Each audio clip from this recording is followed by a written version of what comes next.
Hello. Hey, how's it going? Thank you so much. It's going great. Droidcon Berlin, Ditto. What Ditto is doing in Droidcon Berlin? What's your job? Yeah, so Ditto is an SDK.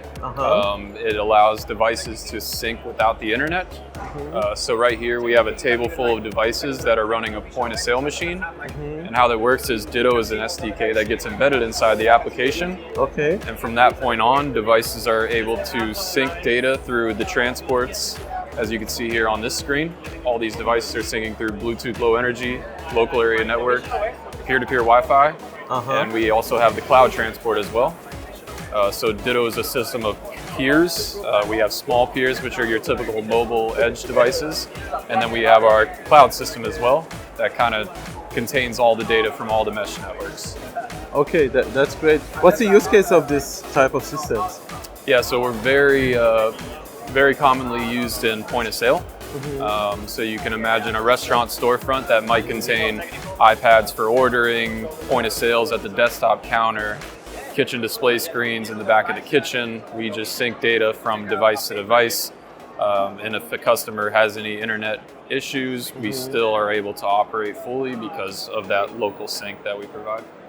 That's very interesting. So any device can connect to any other device? Correct, as long as it has the Ditto SDK. Yep. That's great. And where the data is stored? Is there any backend? Yeah. If the connection is down, how it goes? It's a good question. So each peer in each instance of the SDK has its own database. So Ditto is actually a distributed database and a mesh network. So there's local storage, and so you can completely operate offline without any peer-to-peer connection as well.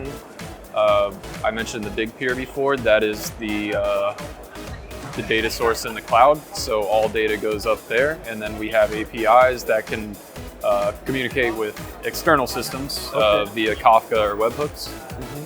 And you can also interact with Ditto through your external systems via an HTTP API. So you can run GET requests, POST requests, push data in. So there's a lot of incorporation into not only the Ditto ecosystem, but also other services as well. Sounds really interesting. How hard is to integrate the SDK?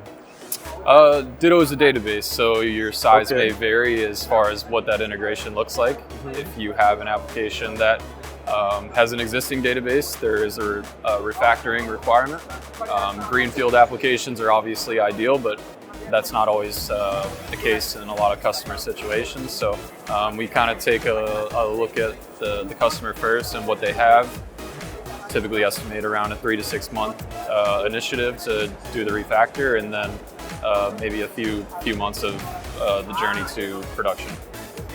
What about security measures?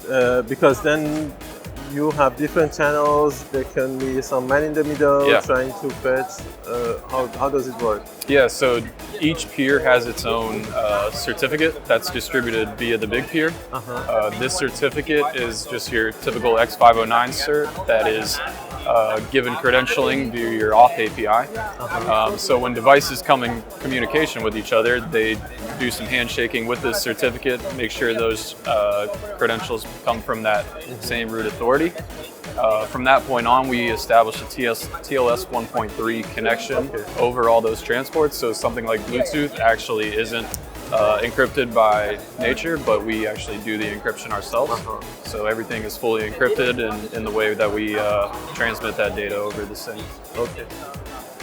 Great. Can I ask which customer is your biggest customer at this point? Yeah, so in Germany where we're at, we work with Lufthansa. So they use us in a safety checklist scenario around the tarmac and in the plane.